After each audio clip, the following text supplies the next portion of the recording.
Marcos capítulo 16, no verso 15, nós vamos ler até o verso 18. E lhes ordenou: enquanto estiverdes indo pelo mundo inteiro, proclamai o evangelho a toda criatura. Agora preste atenção, irmão.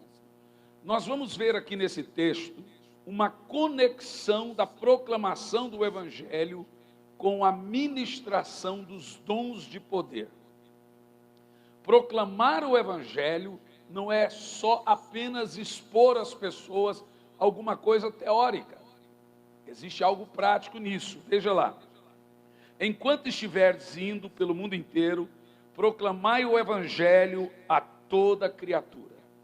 Aquele que crer e for batizado será salvo. Quem não crê já está condenado. Verso 17. E esses sinais seguirão a todos os que creem. O que você está fazendo pelo mundo inteiro? Proclamando o evangelho. E o que acontece quando você proclama o evangelho? Você ganha almas e também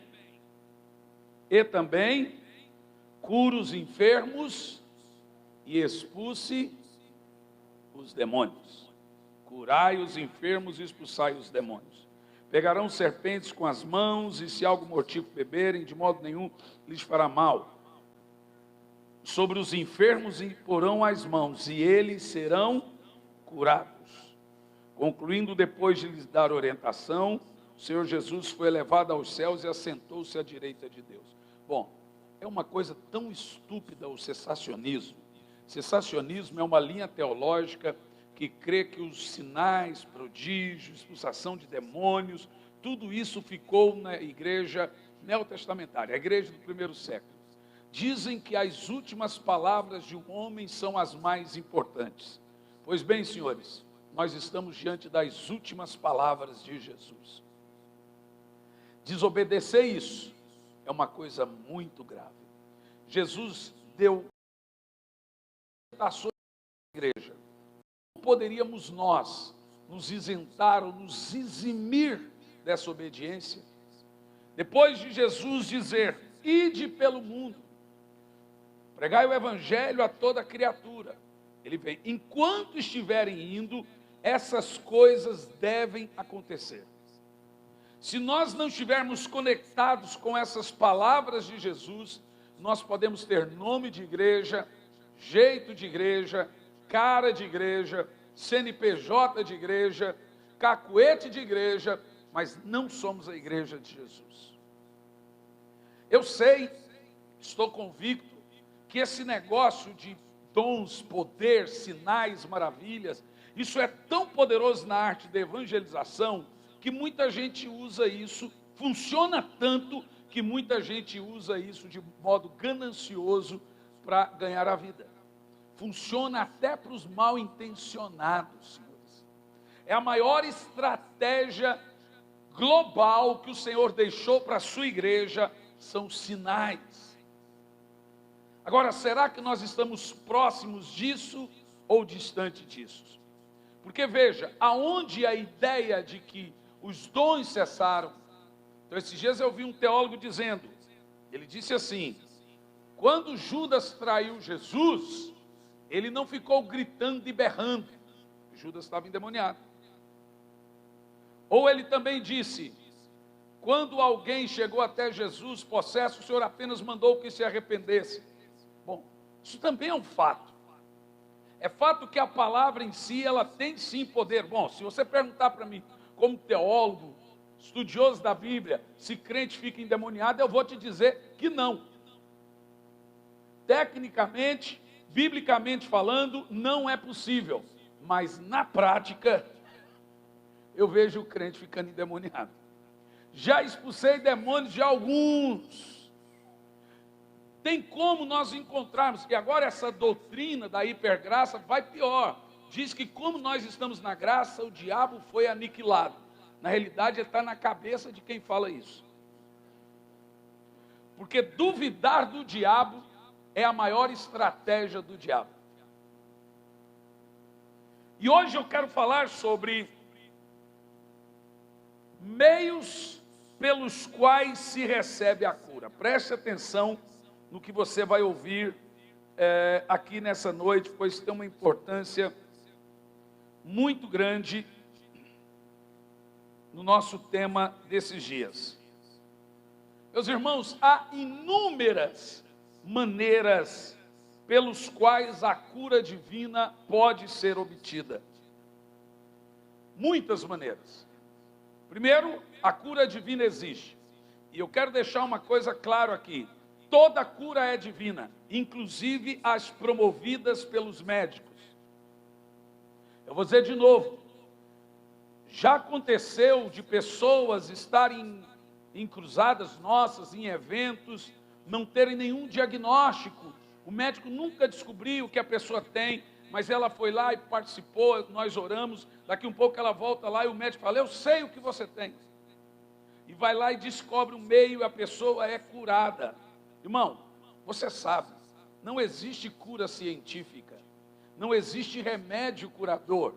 Os remédios servem apenas para fazer o nosso organismo reagir àquilo que temos, que é chamar de doença, você sabe disso.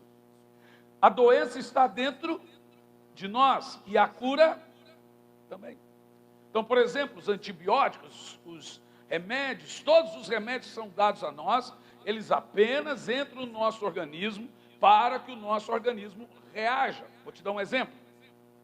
E como eu estudei muito sobre anatomia, para lidar com essa questão de cura, foi onde eu entendi a cura divina de uma maneira bem simples. A cada 5 anos, o nosso organismo tem uma fase de reboot. No ramo da computação, todo mundo sabe do que eu estou falando. O reboot é uma espécie de reinicialização. Por exemplo, uma pessoa que tem um câncer, ela só pode se considerar curada depois de 5 anos. Por quê? Porque o seu corpo renova as células. Morre-se, as suas células morrem, elas envelhecem e caducam e morrem de envelhecimento a cada 5 anos. E aí vem novas células. Por isso que uma pessoa que emagrece rapidamente, ela vai engordar rapidamente, porque as suas células têm memória. Então uma pessoa que emagrece, ela tem que ficar pelo menos 5 anos magra para ela nunca mais engordar. Porque as suas células se lembram do seu antigo peso e elas vão voltar para aquele peso, inevitavelmente chamado de efeito sanfona. Mas se a pessoa ficar 5 anos com aquele peso, as células velhas morrem e as novas nascem já com um novo peso. E aí ela não engorda mais. Você vê que o seu corpo foi programado por Deus para se reinventar, para dar um reboot, para se renovar como a águia. Agora preste atenção no que eu vou te dizer. Toda cura vem de Deus. Deus ilumina os médicos, Deus ilumina os diagnósticos, Deus ilumina as mãos dos médicos, Deus abençoa. A ciência é um dom de Deus. Você já viu na Bíblia, dom da ciência. Por que eu estou dizendo isso? Porque na minha parte aqui hoje, em nenhum momento eu quero dizer a você que Deus não pode usar a medicina para te curar. Muito pelo contrário, Ele pode usar ela também, e Ele pode usar ela, e Ele pode não usar ela. Quem entende o que eu estou falando? Agora, é justamente porque a fé de todos não estão no mesmo nível, que Deus providenciou algumas maneiras pelas quais uma pessoa se recebe cura. Toda pessoa tem uma linguagem de fé diferente da outra. Por isso que Jesus agia em modos operantes diferentes, porque nem todos têm uma linguagem de fé. Então, você encontra vários meios na Bíblia porque as pessoas e como as pessoas eram curadas. O primeiro meio que nós encontramos na Bíblia para curar enfermos é em nome de Jesus. Use o nome de Jesus contra a doença e o diabo. Veja bem, exija a cura. Você fala, pastor, isso é um absurdo. Isso é determinismo. Não, não é. Porque quando você está exigindo a cura, você não está exigindo de Deus. Não foi Deus que colocou a doença em você. E esse é um fundamento que nós vamos aprender aqui hoje. Deus não colocou enfermidade em você. Você pode dizer isso? Gente, e é muito importante que você entenda isso. Porque se você não crê nisso, você não tem aonde firmar ou fundamentar a sua fé. Você não tem como descobrir que é da vontade de Deus curar você ou que Deus vai te curar. Porque se você entende, como antigamente os crentes, não, isso aqui foi Deus que permitiu, Deus, olha, pode até ter permitido, porque nada passa sem a sua permissão, mas é diferente da sua determinação. Permissão de Deus é uma coisa, determinação de Deus é outra coisa. O fato de Deus saber previamente que você vai ficar doente não significa que Ele determinou, significa que Ele constatou. Nós não somos deterministas, como os calvinistas, creem que Deus determinou tudo, e você pega Romanos 8 e 29, então como Deus predestinou, aí nós esquecemos da parte, o que antecipadamente conheceu também predestinou. Então é pela sua presciência. O que Ele previu, Ele constatou. Entendeu o que eu estou dizendo? Então escute bem. No meio do ramo de cura e tantas outras coisas, funciona também dessa forma. Primeira coisa que um crente precisa saber no ministério de cura, a primeira coisa de tudo é que a doença não vem de Deus. E Deus não vai provar ninguém, preste atenção, com enfermidade e doença. Não, pastor, mas a gente tem na Bíblia alguns textos bíblicos para comprovar que Deus põe doença nas pessoas. Meu querido, seja honesto. Seu filho está fazendo arte. Você vai pegar o dedo dele e vai socar numa tomada para ele tomar um choque. Agora você vai aprender. Você colocaria uma doença no seu filho para tratar ele? E isso que a Bíblia diz que você é um mau pai. Não faz parte do caráter de Deus esse tipo é uma coisa que fere o caráter de Deus. Vamos ver alguns textos. Em primeiro lugar, Atos 10 e 38. A doença vem de Satanás. Agora o que é importante dizer, antes que você faça um monte de perguntas, todas elas serão respondidas pela Bíblia. Mas se a doença vem de Satanás, então o irmão doente está endemoniado. Ixi, passa muita coisa na cabeça das pessoas. Então, as pessoas ficam doentes por quê? Os crentes ficam doentes por quê? Veja bem, o que diz a Bíblia. Primeiro vamos constatar que a doença é uma obra do diabo. Não só a doença, a angústia, a depressão. Irmão, se não é obra do diabo, é sua. Porque é de Deus que não é. Você entendeu o que eu disse? Quem entendeu o que eu disse? Se não é obra do diabo, é obra sua. Então, não põe na culpa do diabo, que é melhor para você. Mas vamos ver lá na Bíblia, vamos lá. Como Deus ungiu a Jesus de Nazaré com o Espírito Santo e com poder. Olha o resto do texto. O qual andou fazendo bem e curando. O resto? Não está aqui não? Fazendo bem e curando a todos os oprimidos do diabo, porque Deus era com ele. Agora presta atenção no texto. Note que a Bíblia Sagrada trata a doença como uma obra do diabo. E a Bíblia diz que Jesus veio para desfazer as obras do diabo. Por isso que o que Jesus mais fez foi curar enfermos e expulsar demônios. Então é possível que um pastor fique doente? É possível. Porque o mundo jaz no maligno e eu estou na linha de frente contra ele. Mas não é possível que o pastor tenha problemas de saúde? É possível. Problemas emocionais? É possível. Faz parte da nossa guerra, gente.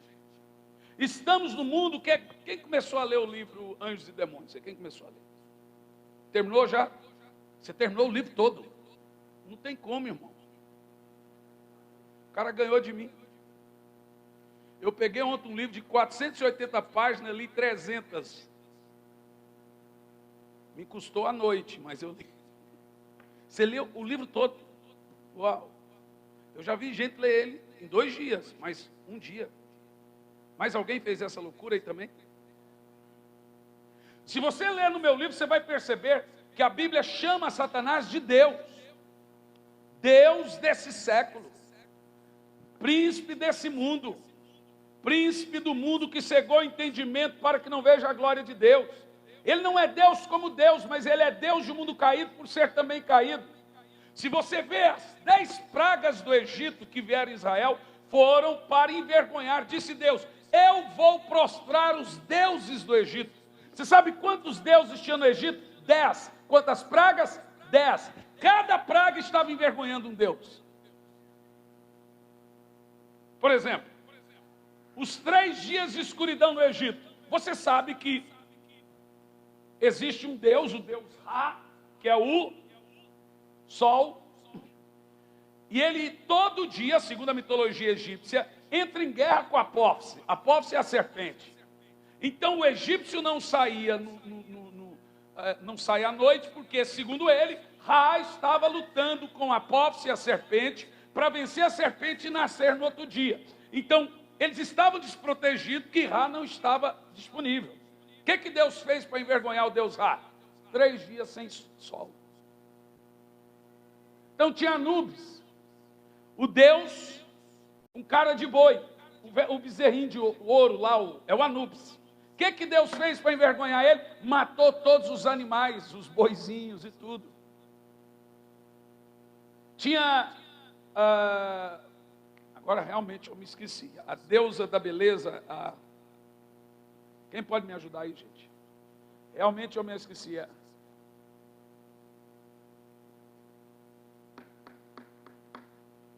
Ísis. A deusa da beleza. O que Deus fez para envergonhar ela? Encheu o povo de úlcera na pele. Ficou todo mundo feio. Então, cada deus que tinha no Egito, Deus mandou uma praga para prostrá-los. Tinha o Deus que cuidava das plantações, o Deus do Nilo, o Deus da vida e da morte. Deus matou todos os primogênitos. Porque esses deuses são reais, mas não são deuses, são anjos caídos. Então o diabo durante todos os tempos se escondeu na história do mundo por detrás de mitologias babilônica, suméria, grego, romana, são todos anjos caídos. E aí o que acontece?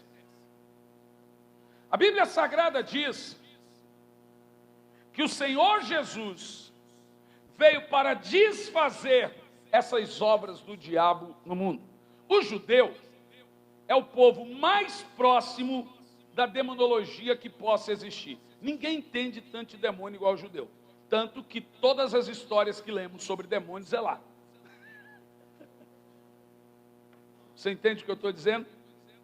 Então você vê a gente incorporando demônio desde o Velho Testamento. Saul, reis, por exemplo, Nabucodonosor virou um bicho, cheio de demônio.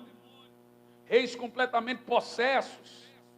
Salomão, que ao término da sua vida virou o famoso rei bruxo, cultuava Moloque, Quemos, Astarote, construiu o templo para Astarote, maior que o templo de Deus, e a Bíblia diz que ele termina a vida com 80 e poucos anos, gritando na cidade de noite, feito um louco, porque se tornou um idólatra. Foi Salomão que instituiu dentro de Jerusalém o culto a Moloque. Sabe o que é o culto a Moloque? Que Jeremias condenou, era as mulheres pegarem o seu primeiro filho e jogar no fogo, dentro de Israel, gente. Salomão é o pai do satanismo, pai do esoterismo, pai da cabala, pai de tudo que é bruxaria que existe no mundo, é tirado dos 20 anos de desvio de Salomão. Escreveu mais de 3.000 livros nesse período sobre bruxaria, e é isso que Paulo condena quando ele fala de doutrinas de demônios, fábulas que o povo hebreu lia até aquela época, as histórias dos desvios do rei bruxo Salomão. E são essas obras que Jesus vem para desfazer. Aí eu lhe pergunto, onde é que o diabo está agora, nesse momento? O que você acha? O diabo está agora aonde? Responda, gente. Vamos lá, você tem coragem? Você não vai falar nada, não? Se você não falar, eu não continuo. Onde você acha que o diabo está agora? No inferno? No abismo? No inferno? No mundo? Andar pelo mundo e vadiar por ele? Na realidade, o diabo está no céu. Apocalipse capítulo 12 diz que ele é a antiga serpente que engana todo mundo, o qual está diante de Deus 24 horas nos acusando. Ele caiu como anjo e agora ele será expulso como acusador. Você pode pôr Apocalipse capítulo 12, versículo 1? A gente fala, o povo fica boiando, tem que mostrar na Bíblia, né? E tem gente que pensa que o diabo não entra na casa dele, o cara vai no céu, irmão. Você não tem noção, gente. O diabo conseguiu convencer a terça parte dos anjos a serem demônios. Imagina o que ele pode fazer com um crente que não lê as Escrituras. Apocalipse 12, versículo 1.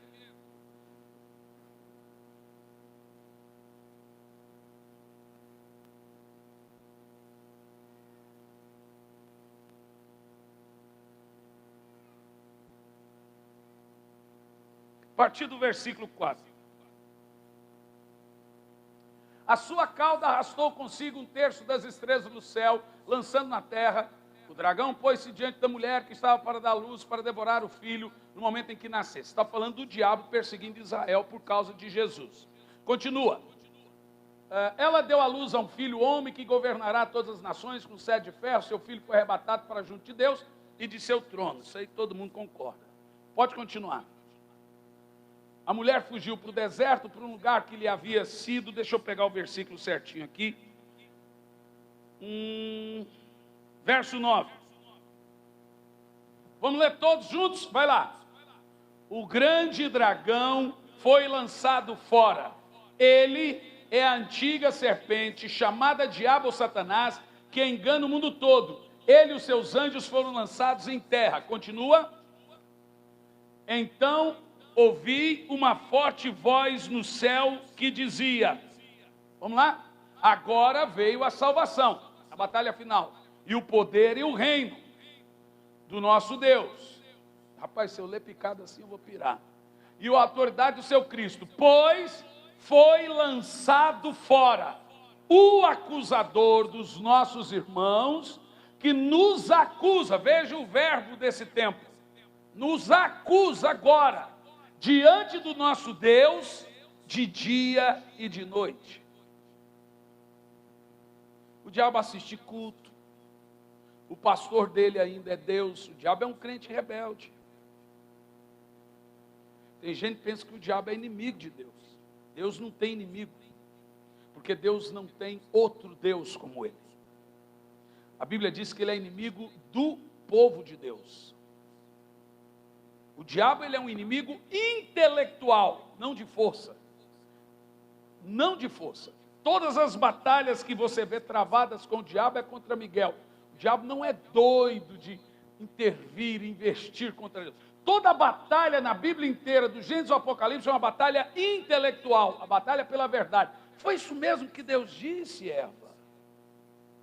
É aqui, ó, na mente, chamado verdadeiro campo de batalha.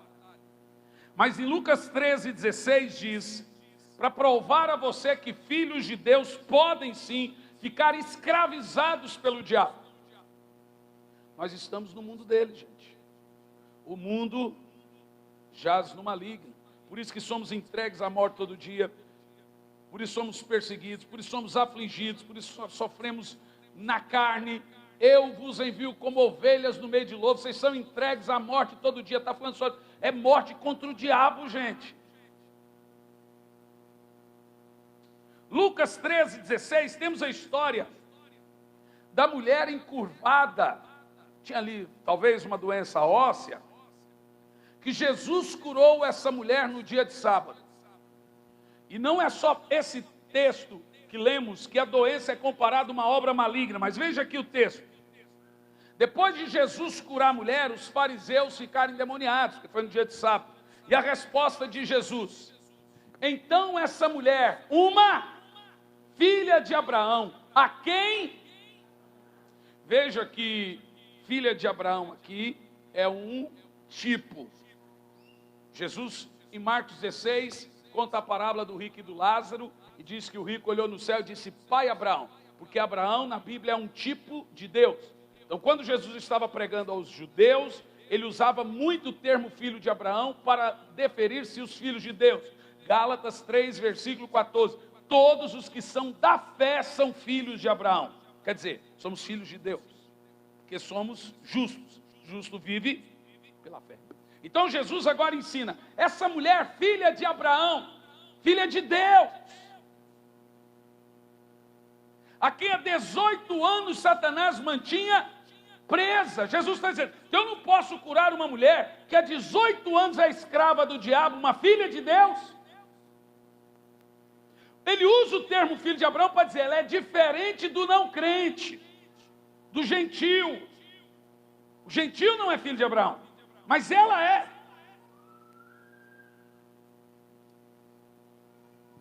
E se você observar o capítulo 13 inteiro, verá que essa mulher tinha uma evidente doença, como uma espécie de artrite ou uma artrose, que ela não conseguia levantar o corpo, andava encurvada. A gente vê muitas pessoas assim.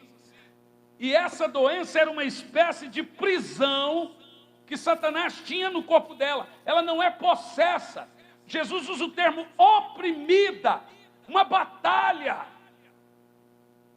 Irmãos, nós só vencemos a batalha pela graça de Deus. Deixa eu te falar uma coisa, o diabo é o ser mais poderoso na terra, depois de Deus e seus anjos. E olha lá que tem anjo. O próprio Miguel, quando foi inferir-se com o diabo, não ousou lutar contra ele sem lhe dizer, o Senhor te repreenda. Você sabe quem é ele? E olha aqui, tem anjos que estão presos, que são piores que Eiléu, no caso Lúcifer. Em Apocalipse 9 fala de um anjo caído por nome Apolion, que se ele for solto, a carne das pessoas derrete. E ele será solto durante a tribulação por 5 meses, e as pessoas vão tentar morrer, não vão conseguir, e ele vai trazer muita dor sobre o mundo. O nome Apolion, e também o seu exército. Esse é pior que Lúcifer. Lúcifer, a maior força que existe em Lúcifer, para quem sabe ler e gosta de revista em quadrinho, eu diria que Lúcifer é um brainiac. Só quem lê de si sabe o que eu falei. Ele é uma força poderosa de convencimento. Ele é o sedutor, como você leu ali, que engana, persuasivo. E se você observar, essa mulher vivia uma prisão demoníaca. Irmão, pense comigo. O cara conseguiu provar para anjo que ser demônio é melhor que ser anjo. O que ele não faz com um crente que não ora, que não busca Deus, que não lê Bíblia, que não conhece as Escrituras? Fala para mim. Fica brincando, fica. Vem na igreja só quando você quer. Ora só quando você acha que tem que orar. Toma, ora, a arma do diabo é ele agir na sua vida e você não perceber. Então vou dizer uma coisa, 70% dos seus problemas são do diabo, os outros 30% é você mesmo.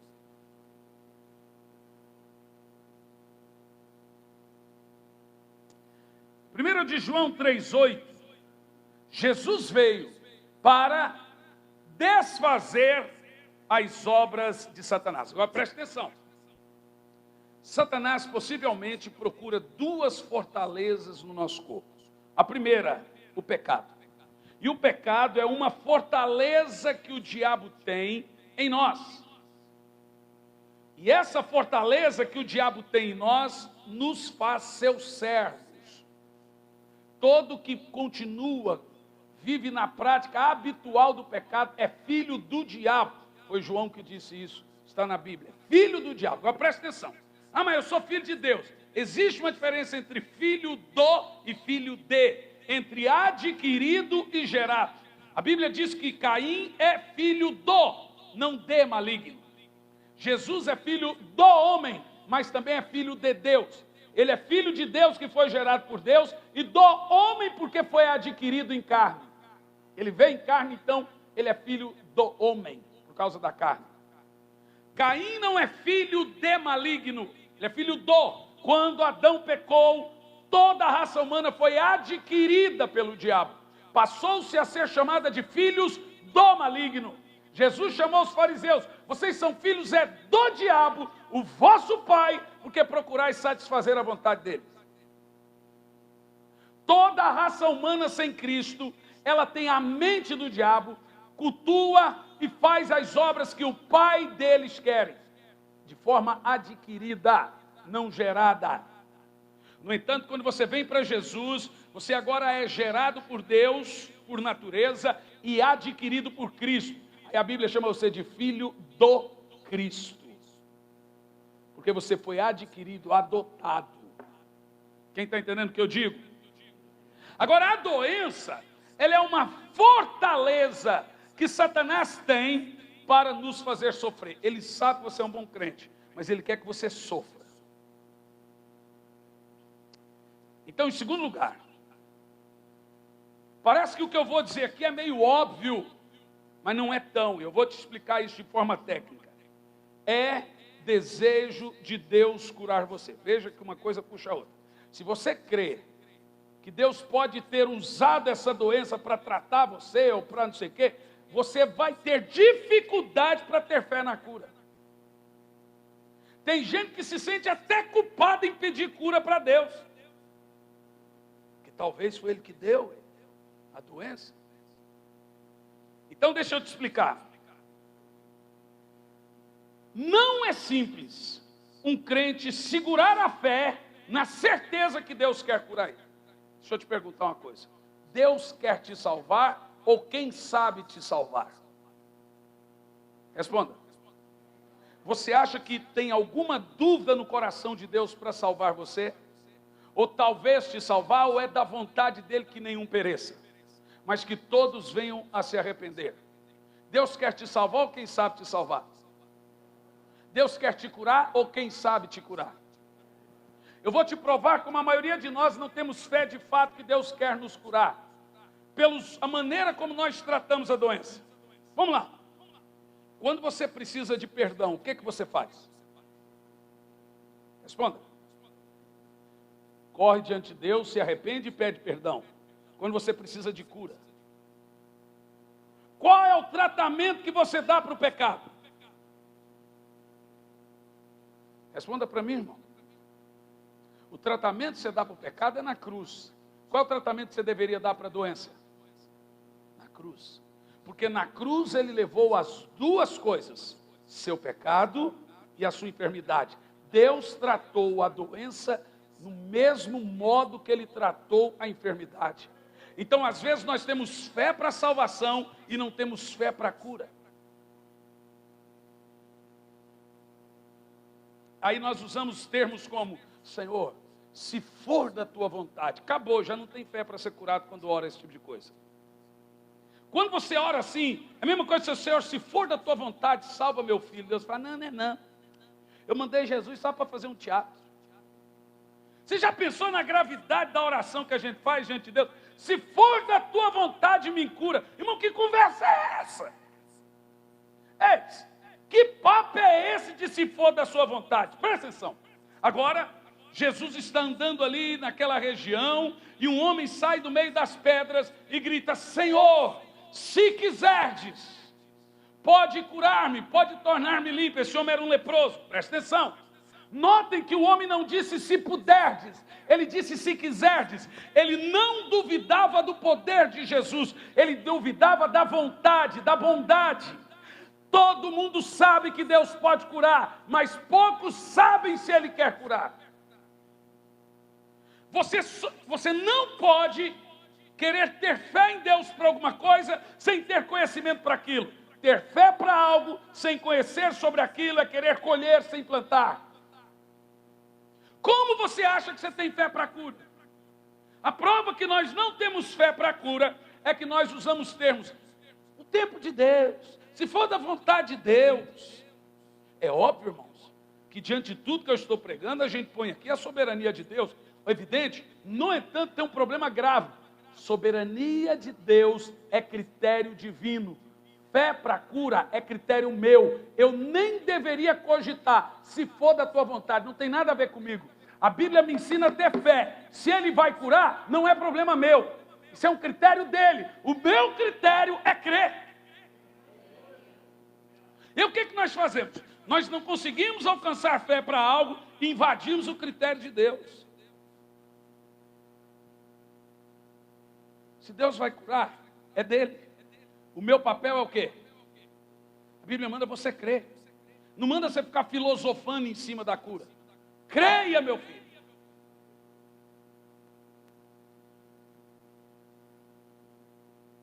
Observar coisas importantes aqui. Verdadeiramente, Isaías 53, do 4 ao 5. Ele levou sobre si as nossas enfermidades, as nossas dores levou sobre si.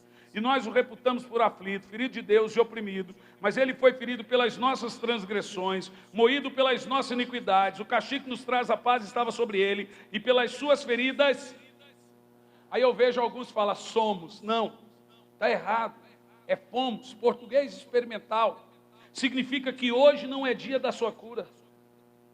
Também não é amanhã. Também não é depois de amanhã. Significa que se você tiver uma doença daqui 50 anos, já teve cura providenciada na cruz. Se você, não importa o ano que uma doença vai se manifestar, a cruz providenciou a sua cura, a cruz providenciou o seu milagre, a cruz providenciou a sua salvação, no passado, no futuro e presente. Então Jesus me perdoou, passado, presente e futuro. Você vai pecar daqui 100 anos, a cruz já providenciou perdão. Nossa, pastor, isso é estranho. Não! Quando Jesus morreu, todos os seus pecados estavam no futuro.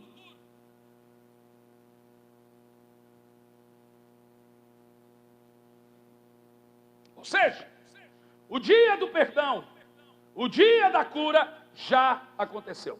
Agora tem uma coisa importante. Cura é diferente de purificação. Preste atenção que Jesus curava a todos, mas quando ela era leproso, ele mandava ir no sacerdote. A Bíblia não chama lepra de cura, porque a lepra não tinha a ver com o diabo, tinha por causa do ato do pecado da doença. Ela tinha a ver com a desobediência. Por isso que o leproso tinha que ir em quem? No sacerdote. Veja que o texto diz, pelas suas pisaduras fomos. Qual o tempo que está esse termo? Presente. Você já foi. Mas pastor, eu estou com todos os dados da doença aqui ainda. Bom, de fato, você pode ganhar um carro de 300 mil reais. Mas se você nunca pegá-lo, ele é seu, mas não é seu. A Bíblia diz que Deus providenciou o seu perdão. Mas se você não se arrepender, você não é perdoado. Deus providenciou a sua cura, mas você precisa ter fé. Fé é o meio que Deus usa para te salvar e o meio que Deus usa para te curar. A mesma coisa é a salvação. Ninguém é salvo pela fé. Todo mundo é salvo pela graça, por meio da fé. Veja, a fé não é causa meritória, é causa instrumental. O mérito é a graça, o instrumento é a fé. A graça me salva, por meio da fé eu me aproprio dela. Jesus me curou, mas por meio da fé eu me aproprio da cura. Percebeu? A cura, o mérito é da cruz, mas a fé é uma causa instrumental. É um instrumento para que eu venha receber a cura e o milagre. Eu estou convicto que 90% da igreja não tem fé, mas pensa que tem fé. Eles têm fé na sua fé, é fé que tem fé, mas não tem fé em Deus.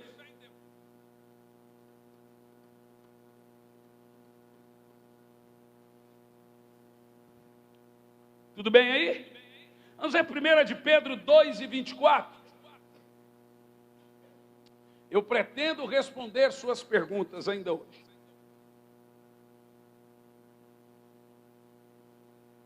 Pastor, então posso jogar meus medicamentos fora? Então deixa eu te falar uma coisa. O camarada que pula de e diz assim: você não morre se pular. Como é que você sabe? Porque eu pulo e não morro. Vai lá e pula. Ele é treinado. Ele sabe pular. Então você pega uma pessoa que não tem uma fé treinada. E ele fala assim: agora eu vou pular. Agora eu vou jogar todos os medicamentos. Não, você não está treinado. A Bíblia diz: treinado na palavra da fé. Ou na mensagem da justiça. Sabe o que nós precisamos fazer com os crentes? Treiná-los. Aí pula de bungee jumping. Porque você agora está treinado. Então agora eu vou enfrentar o diabo. Calma. Tem vários tipos e vários tipos de soldado. Você já percebeu que nas guerras medievais, os menos treinados iam na frente da batalha. Eram os primeiros a morrer. E os fortão ficavam montados a cavalo. Eles iam depois. Eis.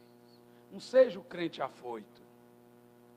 Nessa batalha nossa contra demônios e doenças, existe uma estratégia poderosa, nessa que eu estou firmado e ensinando você hoje, os meios pelo qual se enfrenta a doença. Levando Ele mesmo em seu corpo as nossas, levando Ele mesmo em seu corpo os nossos pecados. Presta atenção. Todos os textos da Bíblia que falam de pecado, consequentemente fala de doença. É o mesmo tratamento. Vamos lá? Ele mesmo levou em seu corpo os nossos pecados sobre o madeiro, a fim de que morrêssemos para os pecados e vivêssemos para a justiça. Por meio das suas feridas fôssemos curados. Aí os engraçadinhos, que eu tenho uma birra desse povo, porque o povo continua sofrendo, eles vão lá e falam assim: quem suicida não vai para o inferno. Agora tem um monte de crente se matando, acreditando numa droga dessa. Você sabe o que eu estou falando.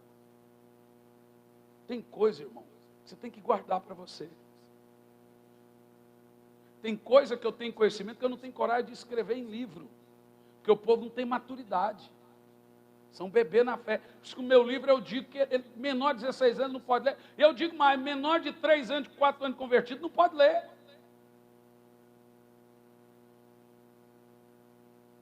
Sabe por quê, meu irmão? São bebês. Mas se você crê que crente que se mata, não... guarda para você, rapaz. A serviço de quem está esse povo? O povo já é meio biruta. Você vai lá, faz um vídeo para falar. Para quê? Vai pregar, rapaz. Então, cara, o povo já anda desanimado. Para que você fazer um vídeo dizendo: irmão, não tem mais cura divina? A serviço de quem que estão esses pastores? Será que realmente não tem? Ou eles não têm fé? Então cria-se uma teologia. Gente, é mais fácil congregar numa igreja onde você só precisa ouvir doutrina e ir para casa. Quem não precisa ter fé, precisa ser só religioso igual o católico. Eu vou dizer mais: o católico tem mais fé do que evangélico. Eu vou dizer de novo: o católico tem mais fé. Você sabe qual seria o cristão perfeito? O crente com a fé do católico, o conhecimento do evangélico e as obras dos espíritas. Esse seria o crente perfeito. A doutrina do evangélico, a fé do católico e as obras dos espíritas. Se um crente conseguir fazer isso. Já viu? Quero ver, provar que você faz mais obra do que um espírita. Quero ver você ter mais fé do que um católico. Eu não entendo, o cara era católico, tinha fé. vira crente, fica incrédulo. Parece que bebe. Eu falei alguma loucura aqui agora? É ou não é, gente? Sabe por quê? Porque fica só naquela parte técnica e técnica. Então vamos lá. Primeiro, diga assim: Deus não tolera a doença. Por que Deus não tolera a doença? Porque Ele não tolera o pecado. E o mesmo tratamento que Ele dá para o pecado, Ele dá para a doença. Agora, preste atenção. Pastor, mas isso aí, texto do Novo Testamento, isso é cura espiritual, fala da salvação. Deixa ser besta, rapaz. A Bíblia não fala, não existe cura espiritual não, gente. Primeiro que não existe cura da alma, a gente usa os termos. Pode usar, não tem problema. Mas a cura na Bíblia é sempre física. Olha o que Jeremias, Ezequiel fala. Jeremias diz: eis que vem dias, diz o Senhor, que farei um concerto com a casa de Israel. E um novo espírito colocarei dentro deles. Tirarei da sua carne um coração de pedra e darei um coração de novo. Pois a sua doença é incurável. Não tem cura do espírito. O espírito tem que morrer para ser curado e nascer curado. Ou nasce de novo ou não tem meio termo. Se existe cura na Bíblia, é do seu corpo. Quem está entendendo? Está comigo? Jeremias 17:9, o coração, a alma do homem é completamente enganoso, sua doença é incurável.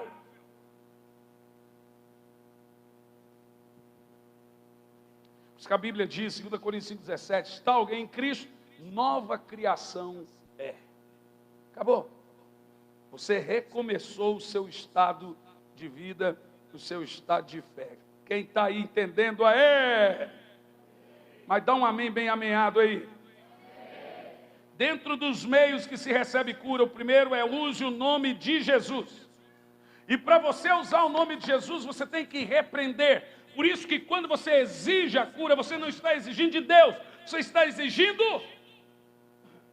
A Bíblia diz que Jesus repreendeu um espírito surdo.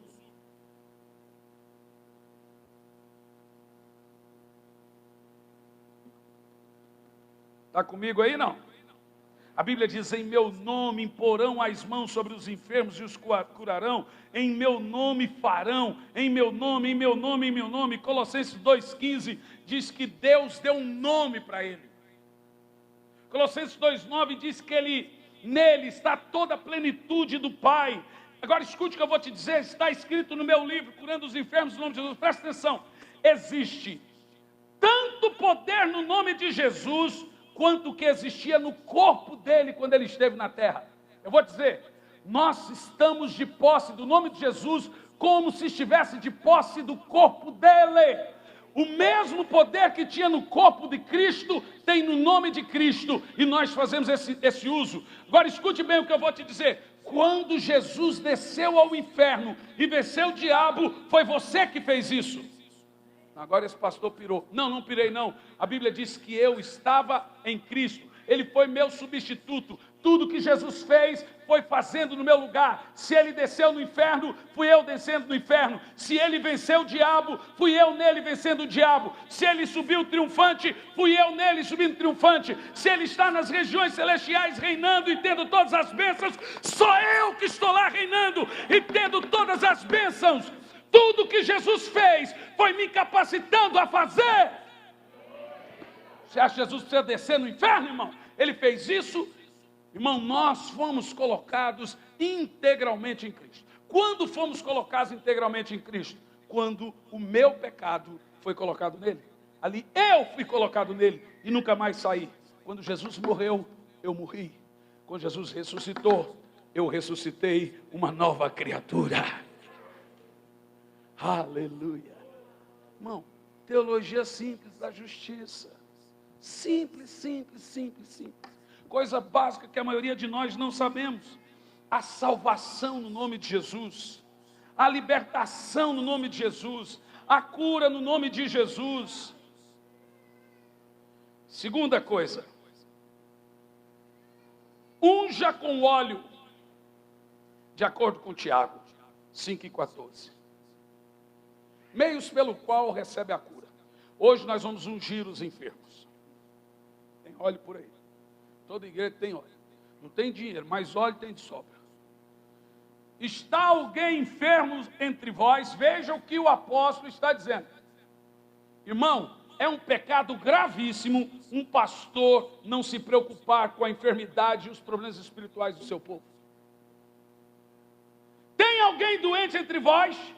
Chame os pastores da igreja e orem sobre eles, ungindo com óleo em nome de Jesus. E a oração feita com fé,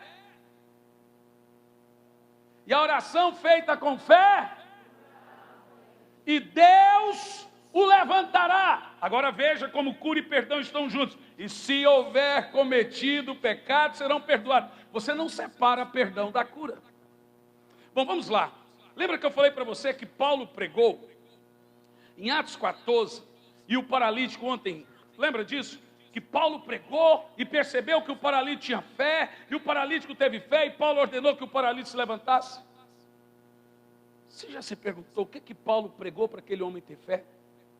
Sabe, muitas vezes eu falo, Paulo deve pregar cura. Não, no capítulo 16 inteiro está lá o que Paulo pregou. A Bíblia diz que Paulo olhou e pregava perdão de pecados. Provavelmente aquele homem pensou que estava doente porque merecia. Então Paulo veio e pregou que todos os seus pecados foram levados na cruz e foi enchendo o coração dele de fé. Como o leproso disse, se quiserdes pode tornar-me limpo. Sabe, eu perguntei, o leproso estava escondido. Por que ele saiu do nada pedindo cura? Se o leproso não pode sair perante a multidão. Foi a mensagem que Jesus pregou. O sermão inteiro, Jesus usa o termo meu pai 11 vezes. O que o leproso ouviu que teve fé? Que Deus não é mau, Ele é bom e é pai. E aí ele teve fé. O que o paralítico ouviu de Paulo e ter fé para ser curado? Que os seus pecados estão perdoados. Foram levados na cruz. E aquilo encheu o coração dele de fé. Por isso que você vê nesse texto. Se ele houver cometido pecado, será perdoado. Quem está entendendo o que eu estou pregando aqui? Em terceiro lugar, vamos lá. Receba a cura por imposição de mãos. Olha para mim aqui. Marcos 16 e 15, o texto que nós lemos. Você se lembra? Ide por todo mundo, curar enfermo. Quem crê for batizado será salvo, etc. Esses sinais seguirão aos que creem. Aí Jesus diz assim, imporão as mãos sobre os enfermos. Presta atenção, meu irmão. Imposição de mãos é um dos 6 fundamentos da fé cristã. Paulo diz em Hebreus capítulo 6, versículo 1, vamos abandonar as coisas triviais do cristianismo, o leitinho, mas não vamos abandonar os fundamentos, que são fé em Deus. Vamos lá, vamos ver. Hebreus 6, versículo 1. São coisas que nenhuma igreja pode abandonar. Faça o que você quiser, mas se não tiver, isso não é igreja. Olha só como é grave, gente, o reino da fé. Irmão, deixa eu te falar um negócio. Deus tem um negócio com a dor das pessoas. Não zombe da dor das pessoas. Porque Deus se importa com a sua dor. Mas tem gente aí que está dizendo que não. Pior, tem gente aí dizendo que às vezes ele é o provocador da dor. Isso é ferir o caráter de Deus. Vamos ler? Hebreus 6, versículo 1. Vamos lá? Portanto, deixemos os ensinos elementares a respeito de Cristo e avancemos para a maturidade. Sem jogar fora de novo, lançar fora o fundamento do arrependimento, atos que conduzem à morte, fé em Deus, instrução acerca dos batismos, porque estão batismo com o Espírito Santo, batismo nas águas, e imposição de mãos, ressurreição de mortos e escatologia, juiz eterno. Paulo diz, faça o que você quiser na igreja, mas não abandone isso. Nós vamos daqui a alguns minutos impor as mãos, ungir, pessoas serão curadas, pessoas serão libertas. Mas deixa eu te falar uma coisa, isso é igreja. Ah, pastor, mas isso, tem igreja aí que só virou isso, mas é o problema deles. Você não peca com o pecado dos outros, irmão. O defeito das pessoas não pode mudar sua qualidade. Eu tenho um defeito muito grande, minha esposa diz que eu tenho um coração retardado. Então ela, meu irmão, chega, cara, está todo mundo vendo que essa pessoa está te usando. Vai usar e vai depois aproveitar de você e te trair. Você não está vendo? Eu falei, eu estou. Mas por que você continua a acreditar? Eu falei, não, porque essa é a minha qualidade. E me trair ou me usar é o defeito dele.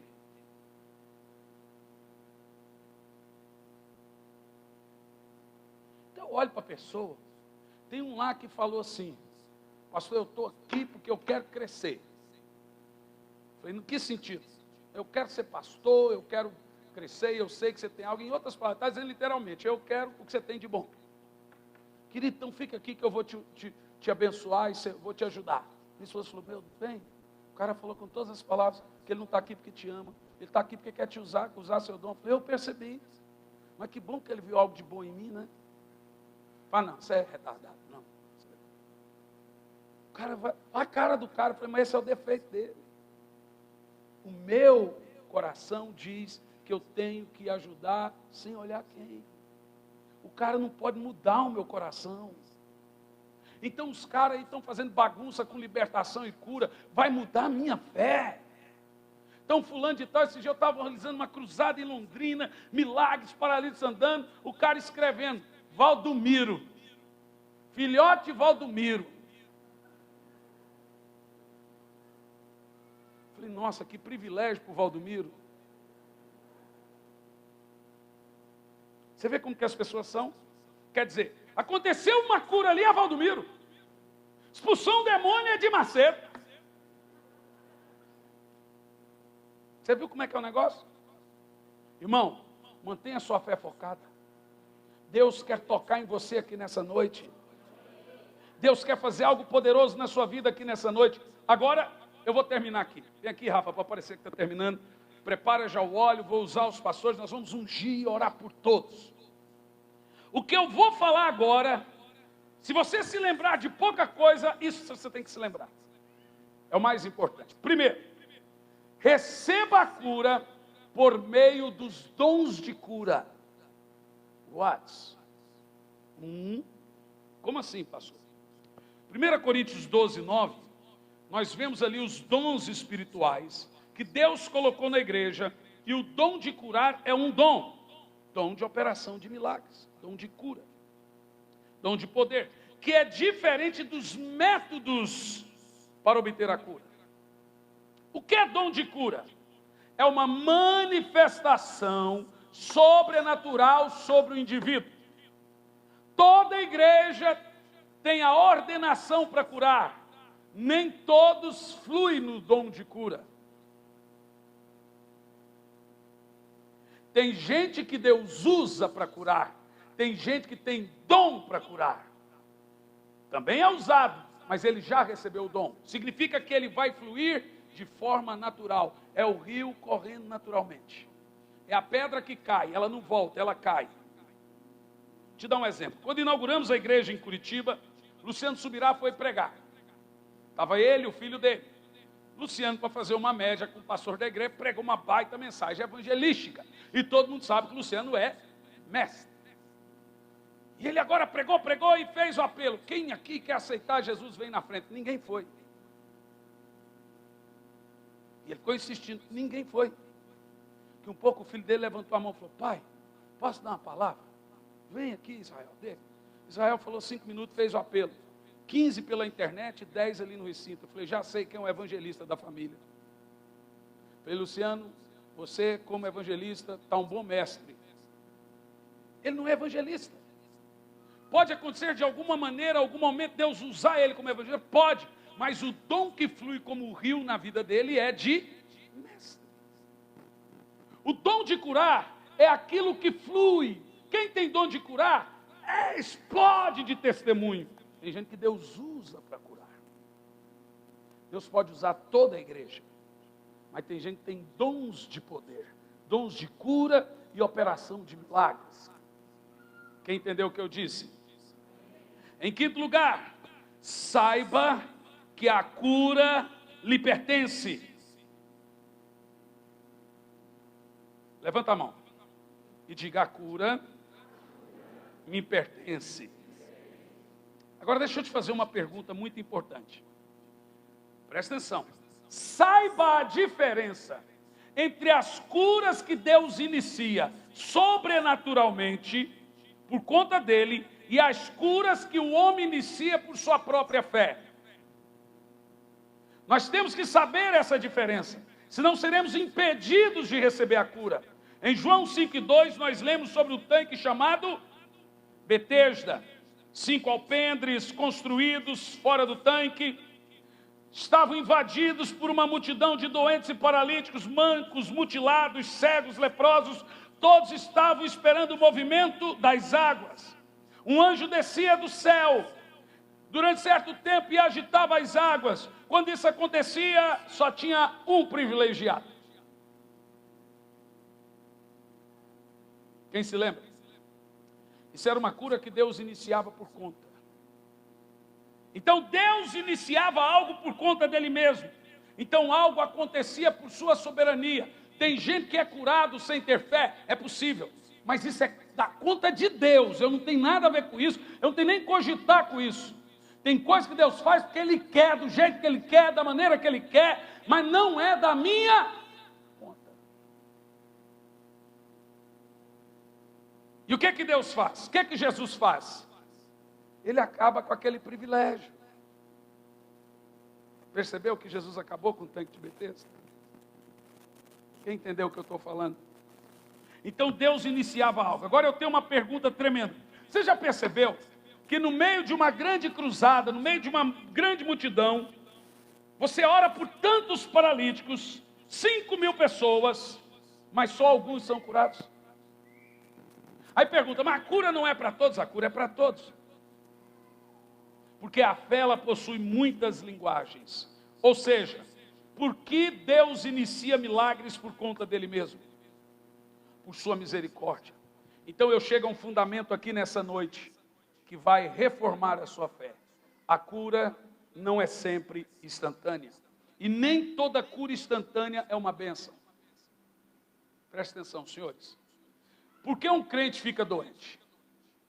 Jesus, ao explicar sobre a doença, ele falou que tem 3 motivos por que você pode ficar doente. Num texto só, ele trouxe o ensino. Mestre, quem pecou? Ele pecou? Ou os pais dele pecou? Para que ele ficasse doente? Jesus dá 3 demonstrações. Primeiro, ninguém pecou. Segundo, os pais dele não pecou. Ele não pecou. E terceiro, ele está assim para que a glória de Deus se manifeste. Então, tem gente que fica doente porque peca, tem gente que fica doente porque o pai pecou, e tem gente que está doente para a glória de Deus. Que glória? Ele tem testemunho para contar. Ele vai viver o sobrenatural. Isso não vem para te matar, e o que não te mata te fortalece. Oh, aleluia! Entendeu o que eu disse agora? Levanta a mão. Eu sou um testemunho do Senhor. Mas diz mais alto aí. Então escuta. Dr. John Lake, um das maiores autoridades na área de cura, ele diz o seguinte, que às vezes a cura instantânea não é de toda uma bênção. E ele diz assim, na maioria das vezes a pessoa é curada instantaneamente, vai embora e se esquece de Deus. Aqueles que são curados gradativamente vão vendo que à medida com que eles recebem a cura, com que a cura vai acontecendo, a fé deles vai aumentando, eles vão aprendendo a andar com Deus. A cura instantânea glorifica a Deus, de fato, mas nem todos que se levantam da cadeira de rodas são curados na hora, vêm para o Senhor. Muitos vão embora e se esquecem de Deus.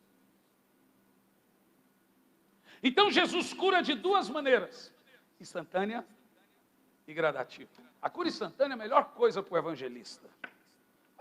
Paralítico levantou, pronto, aquilo mostrou credibilidade do ministério do evangelista. Mas a cura progressiva, mestre, por favor, libere uma palavra para que o meu servo seja curado. Não precisa só ir na minha casa. Jesus liberou a palavra e continuou andando. Passado a tarde, diz a Bíblia, que veio um dos servos ao centurião e disse: meu senhor, acho que é o filho, o seu filho está melhor. Diz a Bíblia nesses dados. Quando ele melhorou? Aí diz a Bíblia, foi quando Jesus liberou a palavra, ele começou a melhorar. Filho do oficial romano. Os 10 leprosos, diz a Bíblia, que eles foram sendo curados, à medida que eles obedeciam, eles iam sendo curados. Quem é curado desse jeito, tem experiências que nunca mais se apagam. Cada conquista é uma experiência, cada conquista é um testemunho. Então tem gente que tem a linguagem da fé para ser curado instantaneamente. Tem gente que à medida que a fé dele vai crescendo, o milagre vai acontecendo. Aleluia, eu estou muito animado. Fique em pé no seu lugar.